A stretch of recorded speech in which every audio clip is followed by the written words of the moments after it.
Pagi, jumpa lagi bersama saya Yana Priyatna dari Yan Property Development. Pada kesempatan kali ini, saya ingin menjelaskan tentang bagaimana kalau tiba-tiba tim kita mengkhianati, tim kita keluar dan menjadi kompetitor kita.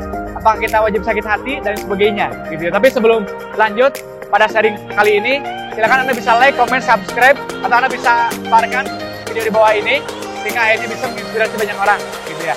Oke, kita lanjutkan. Bagaimana kalau ketika kita meng-hire tim, gitu ya, kita akhirnya jadi hard eating, makan hati gitu, karena tim kita keluar, tim kita tiba-tiba jadi kompetitor kita, bersaing dengan kita, bahkan dia tidak silaturahmi sama kita. Gitu ya. Apakah itu sering dirasakan? Atau apakah itu sering dirasakan oleh banyak-banyak pengusaha gitu kan? Nah, saran saya adalah itu adalah hal yang wajar, adalah yang biasa gitu ya. Jadi biasa saja, makanya seperti di video-video sebelumnya, saya sarankan Anda harus satu, perekrutannya harus benar, hire-nya itu harus sentuh dengan hatinya. Ketiga, kultur visi-misinya harus dijalankan.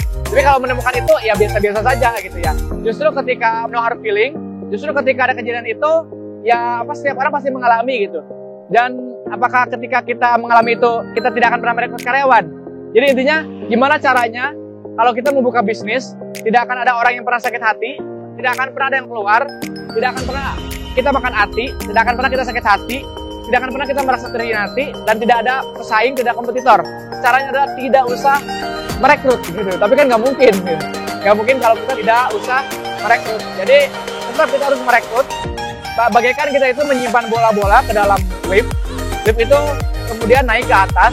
Mungkin ada yang jatuh ke bawah, tapi tetap ada yang tetap ikut ke atas gitu. Nah mungkin yang ikut ke atas adalah tim loyal kita, core tim kita yang perlu kita bina, kita bangun, dan insya Allah akan bersama-sama membangun bisnis ini menjadi lebih besar lagi ke depannya gitu ya. Tim kita pun yang meninggalkan kita mungkin akan merasakan fasenya seperti itu, ditinggalkan orang, dikhianati, jadi pesaing dan sebagainya gitu. Dia belum merasakan aja, tapi seiring berjalannya waktu, ketika kita udah banyak timnya, udah banyak orangnya, kita akan menjadi biasa-biasa saja.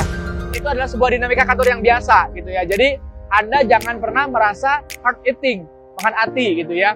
Anda malah harus mendoakan bahwa orang-orang yang sudah keluar, orang-orang yang sudah tidak bergabung lagi bersama Anda dan menjadi pesaing Anda itu didoakan supaya mereka sukses luar biasa di dalam doa-doa Anda atau sujud-sujud Anda gitu ya. Pastinya dalam setiap perusahaan, setiap kita membangun tim, selalu ada orang oportunis, orang yang ingin ambil ilmunya, kemudian dia akan keluar gitu ya. Dia akan keluar begitu saja, bahkan mungkin tidak silaturahmi lagi, dan itu adalah hal yang cukup biasa di dalam dunia dinamika bisnis atau dinamika perusahaan. Jadi kalau ada seperti itu, no hard feeling, biasa-biasa saja, rekrut lagi yang lebih terbaik, yang lebih berkualitas. Ingat, satu orang hilang akan tergantikan oleh ribuan orang lainnya, atau ratusan orang lainnya, atau puluhan orang lainnya. Gitu ya. Jadi ketika kita merasa kehilangan sesuatu, atau kita mengalami satu kehilangan, akan tergantikan dengan banyak orang lainnya lagi yang lebih berkualitas, lebih bercahaya, lebih berkilau, dan lebih lainnya. Gitu ya. Jadi jangan hard eating atau makan hati. Terima kasih, itu sharing daripada saya. Mudah-mudahan sharing ini bisa memberikan inspirasi, motivasi, dan insya Allah akan diaksenkan oleh Anda segera sehingga akhirnya menjadi amal jariah buat saya sendiri, gitu ya. Saya Yana Priyatna, saya senang mencari ilmu dan saya senang berbagi. Wassalamualaikum warahmatullahi wabarakatuh. Sukses luar biasa. Terima kasih.